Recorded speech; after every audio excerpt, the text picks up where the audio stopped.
Hello my lovelies, welcome to my channel Lifeforce Unlimited and welcome to October.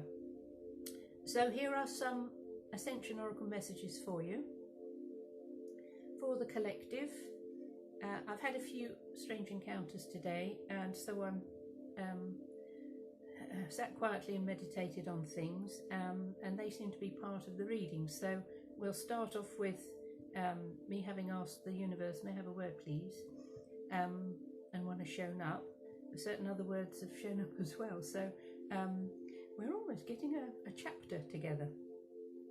I've chosen some cards for you as well, and there's a light and a darkness to this reading. So it's working on balance and leveling things out in our lives. So with light and darkness, it's neither good nor bad, and it's not diving more into one side than the other. It's finding that level, finding that that harmony to the piece. So when I said, may I have a word please, the universe has given me this one, Sequester. So it's not English, it's another Greek one. So here we go. Sequester means to isolate or hide away. It also means commit for safekeeping or as a trustee.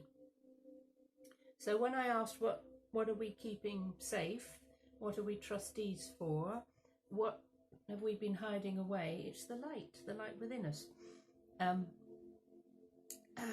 so with divine timing, that is what is being brought forward for us now. So we are keeping it in a safe place, or have been keeping it in a safe place. And the time will be right for when it is to open up and shine that light.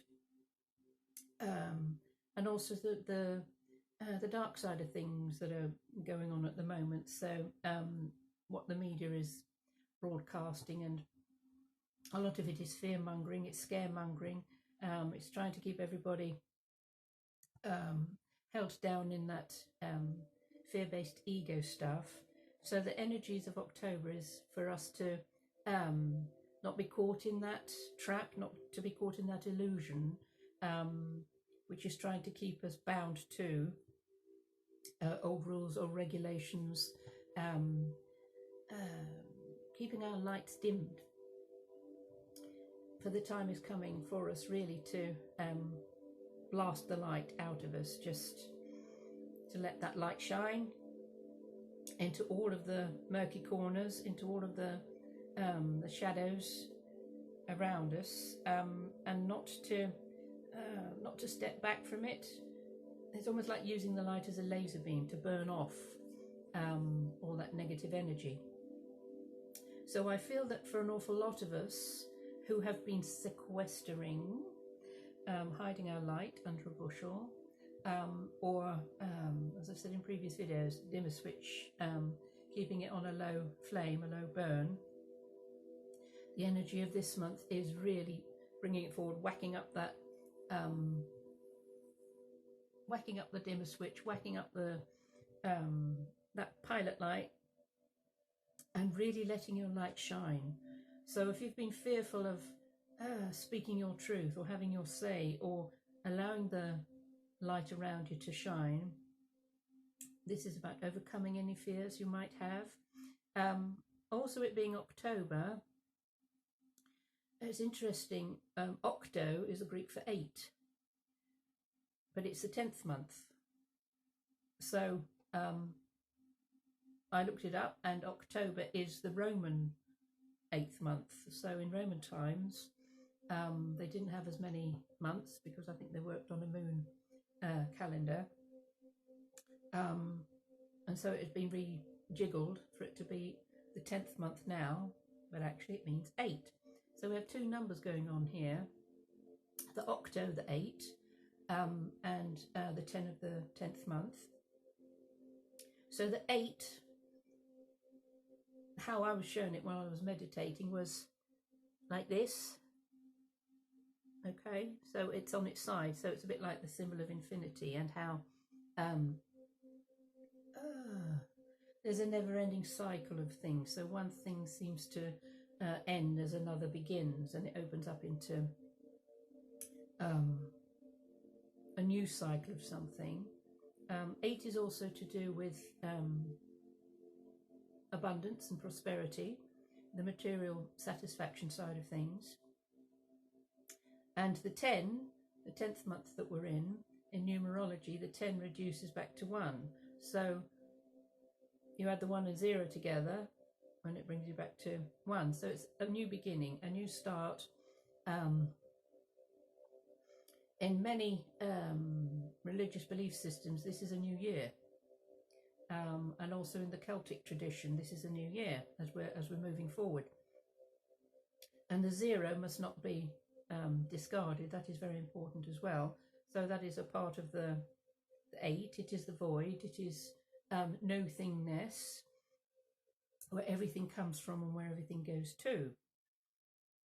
So there's a lot in this month about beginnings and endings, completing things, allowing things to die, to fall away, to slip out of our consciousness, for us no longer to hold so tightly to grab onto for dear life and feel I can't let go of this because how will I survive without it? So it can be letting go of a job, a relationship, a belief system.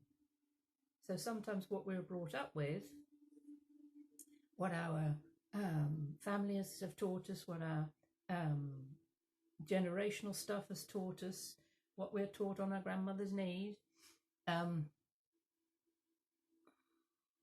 maybe so deeply ingrained within us, but there's something going on within us as individuals and as a collective which makes us question those beliefs.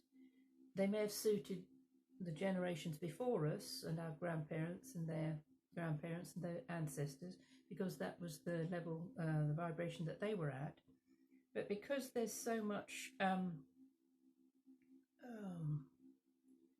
a heightening of awareness around a lot of people now, when we question those old beliefs and have a really good look at them, we can see that they are outmoded. They don't fit with who we have become and are becoming. And so for us to wear those old garments of outmoded beliefs will slow us down, will hold us back, will not allow our lights to shine. So it may have been that when you were young, you were told to hold your tongue, you were told not to show off, speak when spoken to, and all those sort of restrictive instructions. And they can be so deeply held within us, we may not be very good at speaking out or saying what is on our mind or getting something off our chest, or even showing affection and saying I love you to somebody. Now, one of the other encounters I had this morning, I popped into the village and I came across a lovely lady who sadly had lost her beautiful, beautiful hound, beautiful dog, a few weeks back. So we had a hug and a chat about him, and he was just so beautiful. He was a hound. He was black. He was sort of a long-hairy Labrador type thing, and he had orange eyebrows and an orange beard, although he was black. And I painted him with these wonderful orange accoutrements, and his name was Mogul, M-O-G-U-L. So I thought, oh, let's see what Mogul means. And it says,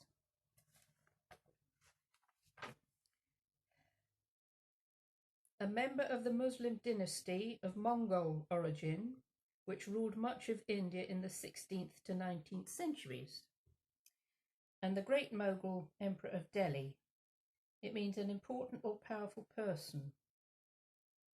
And he was indeed, this dog was a very powerful, animal. He was full of joy, he was full of love. Everybody absolutely adored him. He didn't have a bad bone in his body. And whilst I was reading that description of the word Mogul, I also heard the word Muggle. So, as in Harry Potter, Muggles are Muggles who are asleep.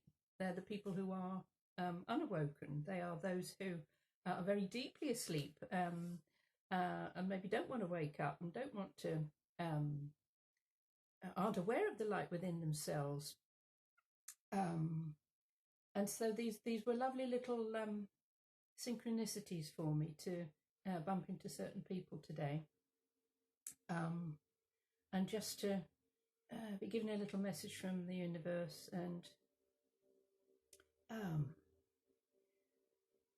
I feel that the word sequester, the word mogul, you've been hiding back how powerful you are. And it's now time to step into that power, to embrace that sense of self, to shine that light. So these beautiful orange eyebrows, and they were sort of loose and like an old, wise old Oriental person, you know. He just had that energy about him. And so tapping into our inner knowing, our ancient wisdom that is held within us.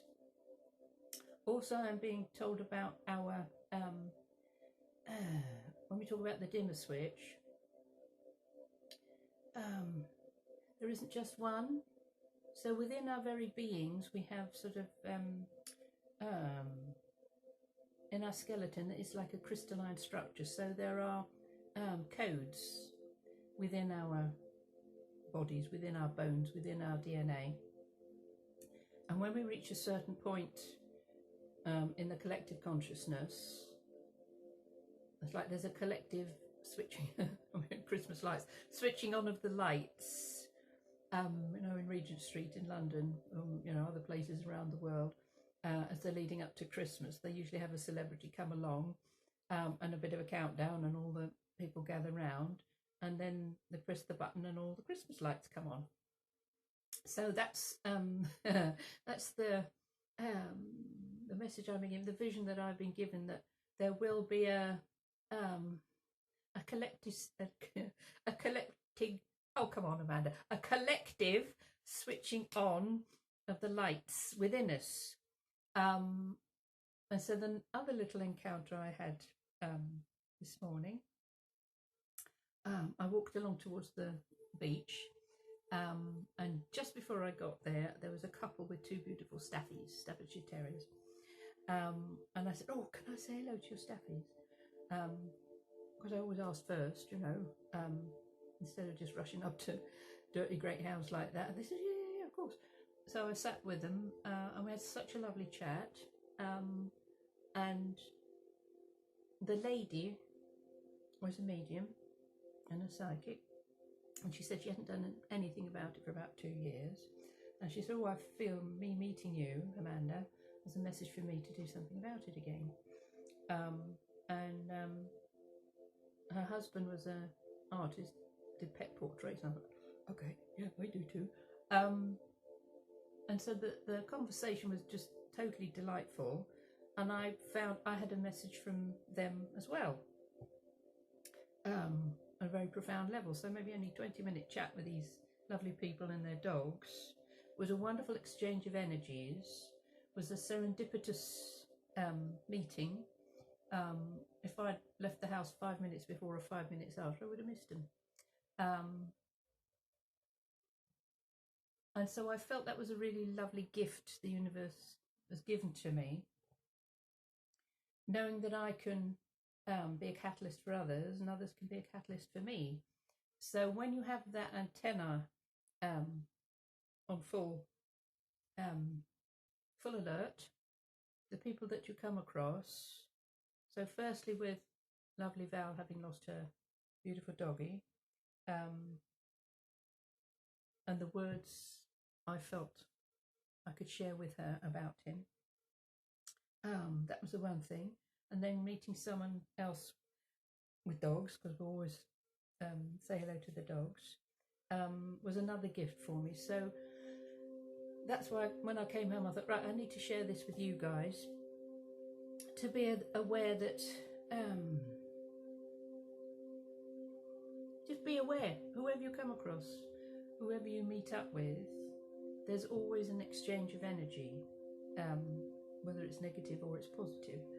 I try to keep it as positive as possible, and know that whatever you give to another, it is returned to you. And it's immediate. It used to be, it might take some time. It's like instant karma, instant manifestation. So things showing up straight back. So the cards that I have for you, as again, I'm going to show the light and the darkness. So there are two cards here. One is a animal spirit guide, and the other is from the Avalon cards, and they're both about protection. So we have the armadillo and the card of protection. So I feel that the messages that I received this morning through those encounters was about shining my light and meeting up with like-minded folks, no matter how they look, however people might come across to you. This couple I found delightful. They had piercings here and tattoos and stuff, but they were my soul buddies. They were part of my soul tribe, and we're going to meet up on Facebook. And I felt indeed it was a gift to me. And so when receiving these two cards about protection, when you have your antenna on full alert and you're going out about in your daily lives, for you to be aware that not everybody is ready to receive love and light, blessings, or want to chat with you. So it's having those, as they say in Star Trek, having shields up.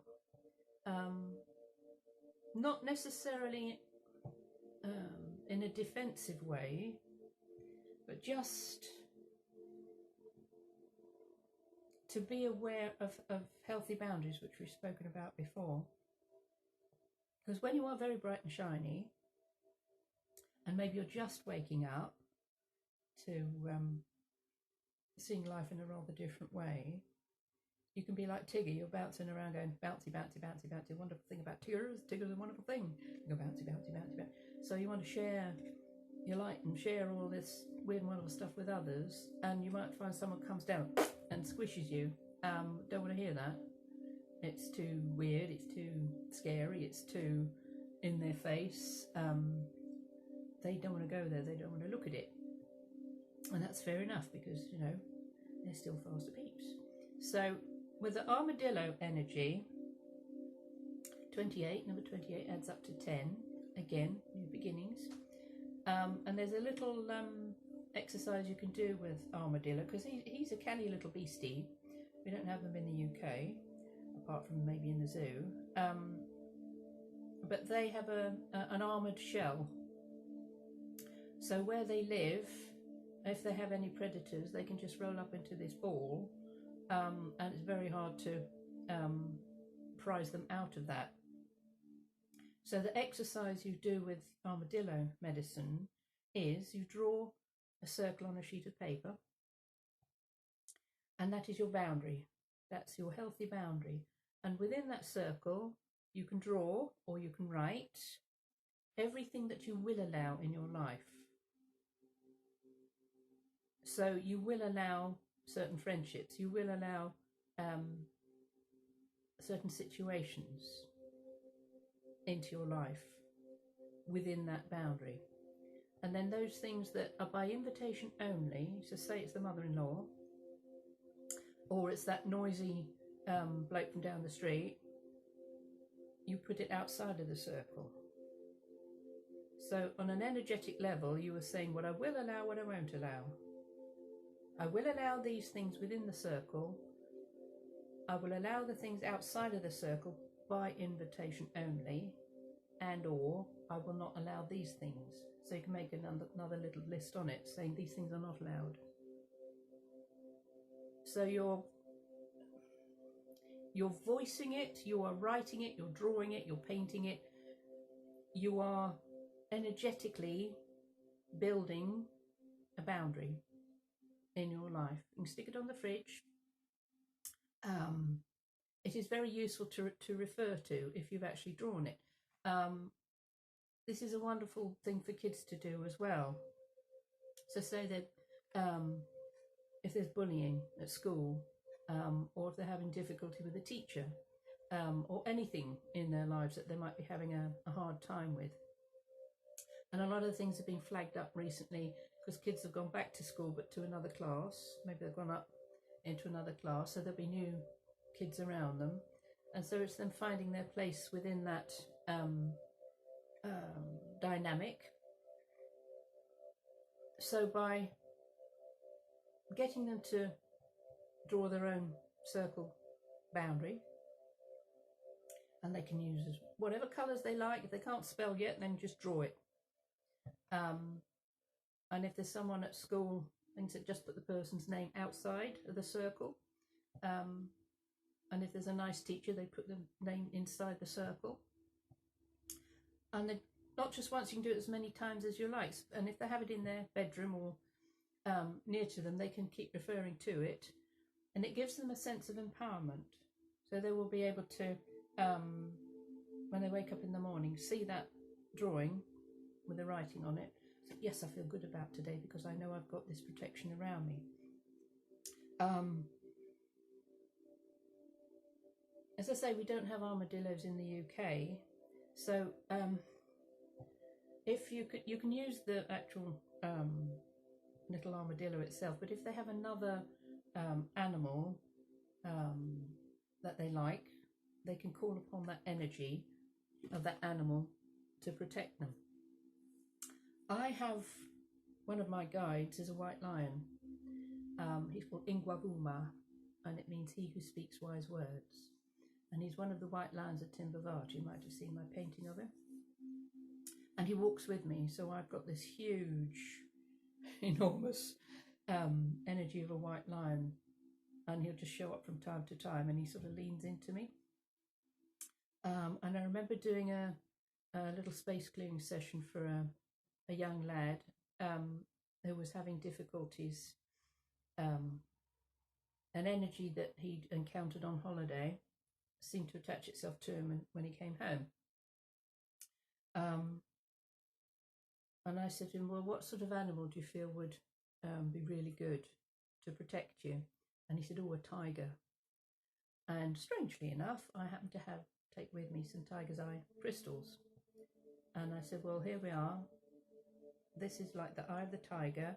You can keep this with you. You can put it under your pillow when you go to bed. And the eye of this tiger is a part of the whole energy of the tiger, which is your animal, which is protecting you. And nobody else can see it. It's just with you. So when you're walking into school or you're going to do this, that and the other, know that you've got this animal's energy with you. It won't harm you. It's your best friend. And it can be fierce if you need it to be. And it'll just ward off any people who want to bully you or not be very nice to you. So if you ask your kids to draw an animal, whatever that animal is that they draw, could be an owl, it could be a snake, could be absolutely anything, you know, puppy, dog, whatever, and just say to them, this is your spirit animal, this is your totem animal, this animal's with you all throughout your life and will be with you and help you and protect you and keep you from harm. And you can always call upon it. You can cut pictures out of magazines if you can find some of the animals if they can't draw, but just something that will engage their attention and their ability to see how empowering it is not to give their power away to others and to feel like they are weak or they are the victim of anything. You can make it like a game, and it's fun to do, and you can just recharge it every month, write out another one. So if things have improved with so-and-so, think, oh great, that's lovely, right, let's do another one, let's do another, and there might be different things going on in your lives. I used this very same thing when I was trying to sell a house. So I didn't want any time wasters. I didn't want anyone messing me about. I had a very clear idea of who I wanted to sell it to. By a certain period of time I want it sold, so that then I could move on and do other things. And so I put the name of the solicitor, I put the name of the estate agents, and various other people within the circle, and then those who were a pain in the arse, who I didn't want to deal with, they were outside of the circle. And we sold it in 3 weeks. So it works. I know it does work. It's a very powerful thing to be able to do. So with the Avalon card of protection,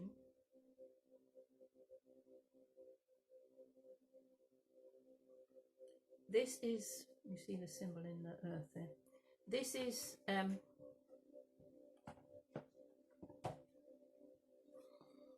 again about healthy boundaries and how you are aware that sometimes the energies that you're giving out are not appropriate for others to be around or to receive. So this marker reminds you to protect yourself and be wary of hidden agendas. So there might be people around you who want to befriend you. And what I'm hearing is, whether you're at school or college or even in business, there might be someone who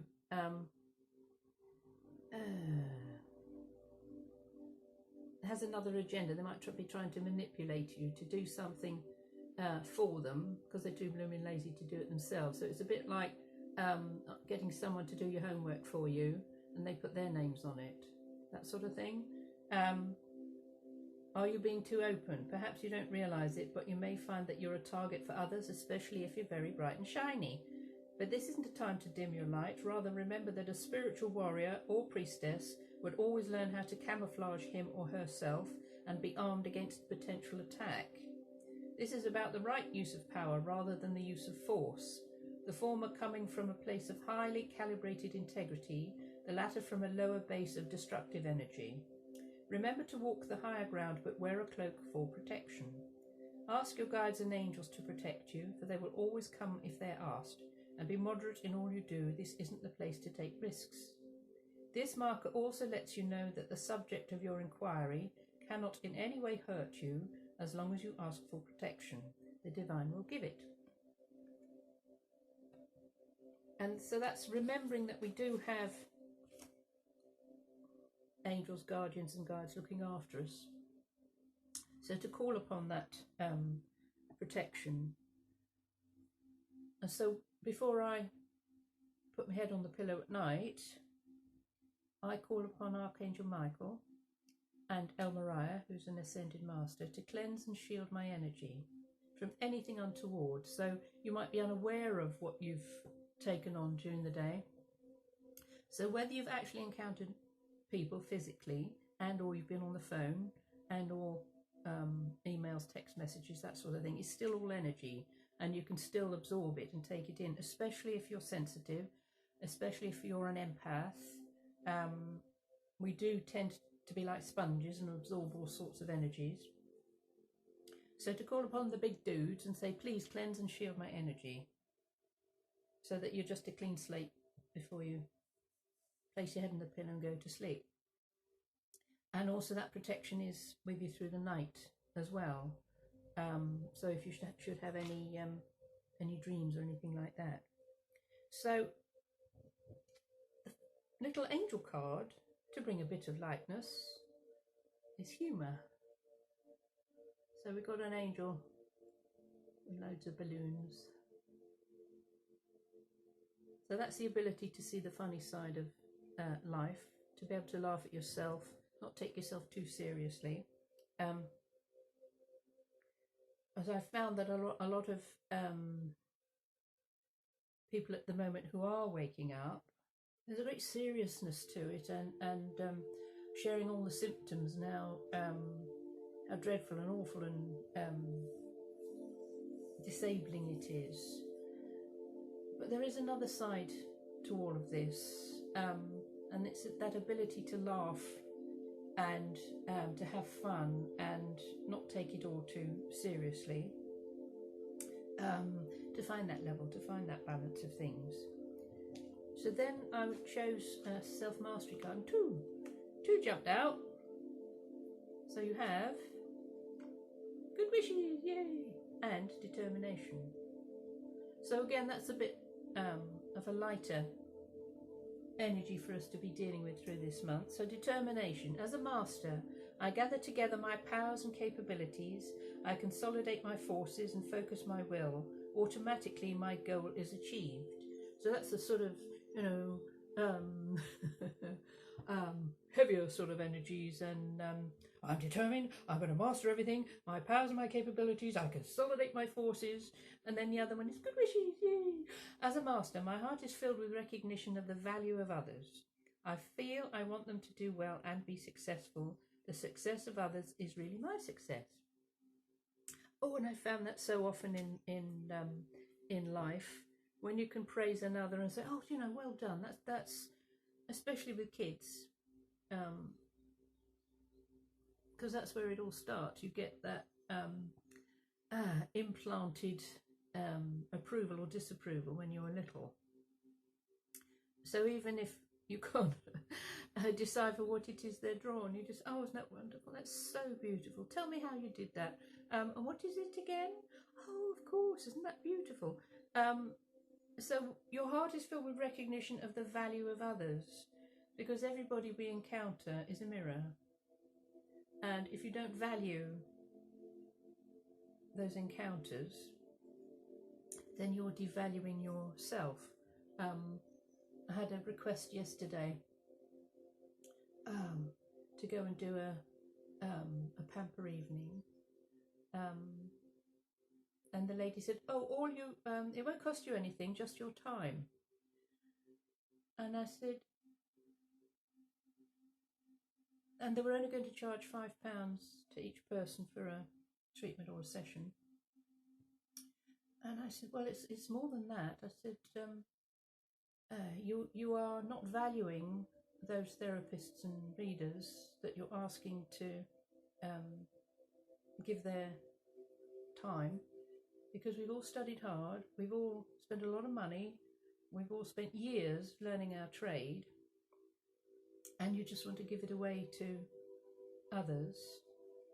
And if it's only for £5, they won't value it. They will not value who we are, what we can give, and it's almost like it's dismissed. And so I said, on this occasion, no. And I said, by the way, are you going to be serving alcohol? Oh yes, she said, it's a pamper evening. And I said, well, in that case, definitely not, because it contravenes the ethics of the treatments that I do, that I will not treat anyone who's consumed alcohol, drugs or anything else like that.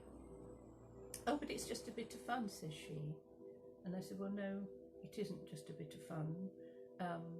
Everyone, all of the therapists that you've asked to be a part of this are professional, hopefully.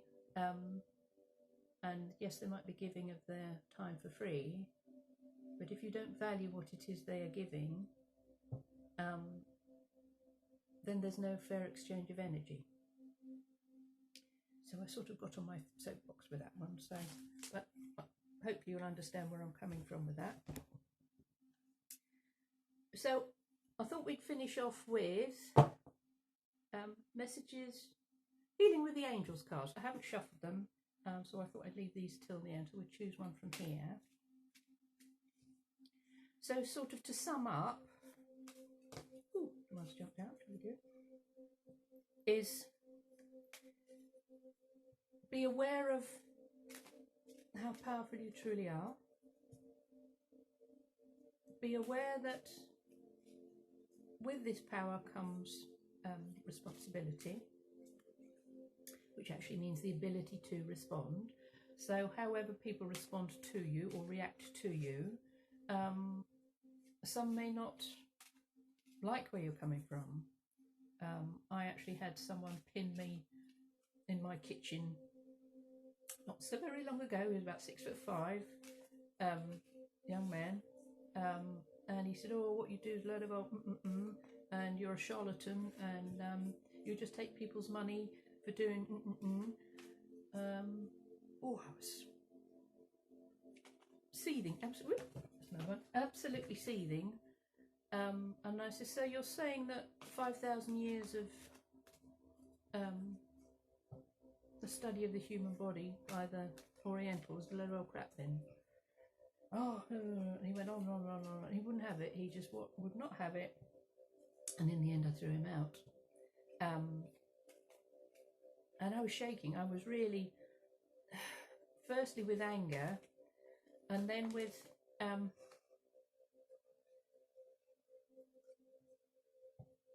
I think having been ridiculed and humiliated, and so I had to justify myself, you know, and then I calmed down after a little while. But I thought there are people who will be vehement about the things that we do. They will not accept it. They will try and knock you down.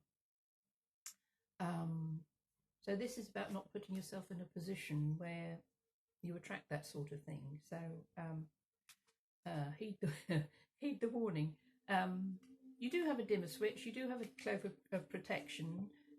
It's knowing when to. Showing me a flasher now.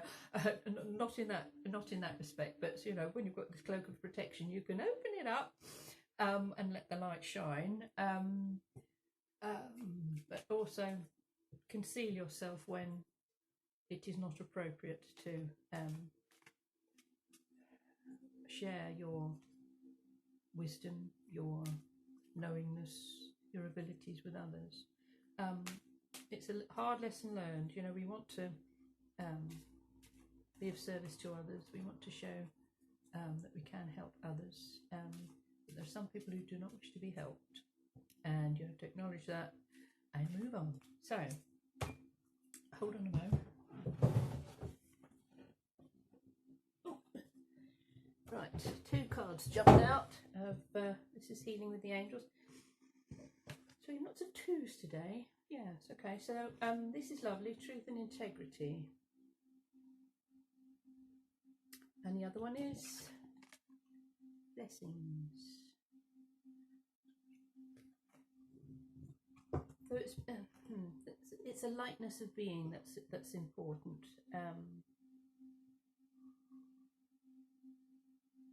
I was watching Jamaica Inn yesterday, an old black and white movie from 1939, I think it was, with Robert Newton.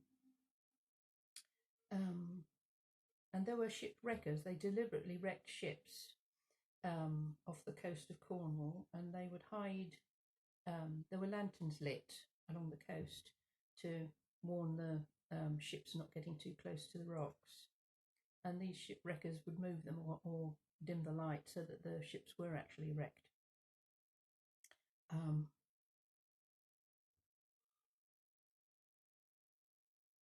So I feel that there's a need for us to be aware of false prophets, false gurus, those who have a light, but they will remove it at a certain time so that they will draw you in, you know, to deliberately wreck things in your lives. So the protection again is vital, as is truth and integrity. So whatever you put out there, whatever your truth is to you, is having that integrity as well. And not I know we can be so keen and eager to want to share what we've learned and what we've gleaned and such like, but sometimes for us to be able to digest what we've learned, step back, have that quiet time, work with the energy, do the meditation, do some journaling, and keep it to yourself. And then at the appropriate time, you can, as I say, open up that cloak of protection and share it with others. The Angel of Blessings is here, and it's a snowy scene. I hope it's not too appropriate at the moment, not getting snow just yet. But my sense of this energy here is beautiful angel is dropping flower petals onto the village.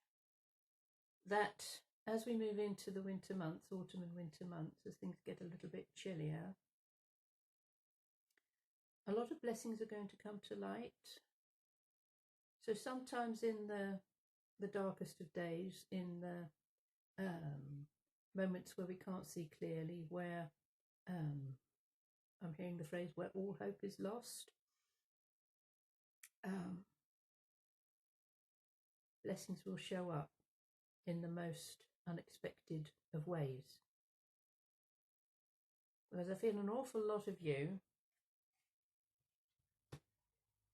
have been on this journey a very, very long time. Great highs, great lows. And what I said earlier on about the couple I came across, the lady who said she'd done nothing with her psychic abilities for 2 years. And that's perfectly fine. I've had many occasions like that, years like that, where I just shut the door, bolted it, locked it, put up iron bars, said, no, go away, leave me alone. And then after a little while, spirit starts knocking again.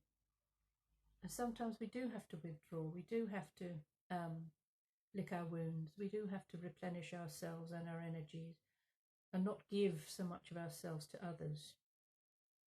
So if that is what you've been working through, where you've been in hermit mode and you've been withdrawn and you haven't wanted to give of your energies to anybody else, I feel that's changing. So it's like a new vibrancy, a new sense of embracing your power again. Maybe little baby steps. Maybe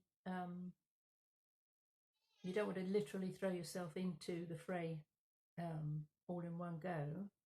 But just, yeah, one step at a time, one day at a time, finding your feet, working with the energies that we have around us now. And one of the biggest things, really, I suppose, is these big outer planets moving forward now. So Pluto and Saturn. So a lot of the plans that you may have been working on for a very long time, nothing seems to have come of it. Things will start to move, maybe a bit slowly, but things will start to move. So you can find that motion, you can find that sense of hope again, freedom,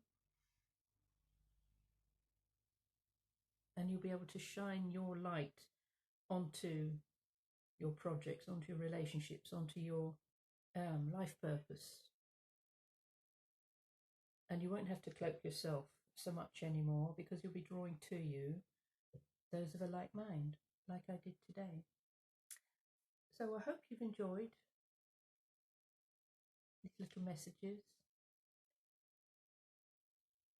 I really enjoy sharing my encounters with you, and the strange words that the universe gives to me. You may have another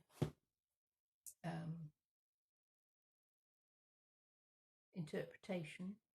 What I'm looking at here, again in Sequester, is quest. The word quest. So an adventure. You've got adventures coming. Because words are always made up of something else, one or two words all strung together, especially the German ones, goodness me. So there's a quest. You are going on a quest. So do let me know what happens. Don't break you, that would be lovely. So for the time being, I love you and leave you. Thank you so much for watching. I send you lots of love and many blessings. Bye for now.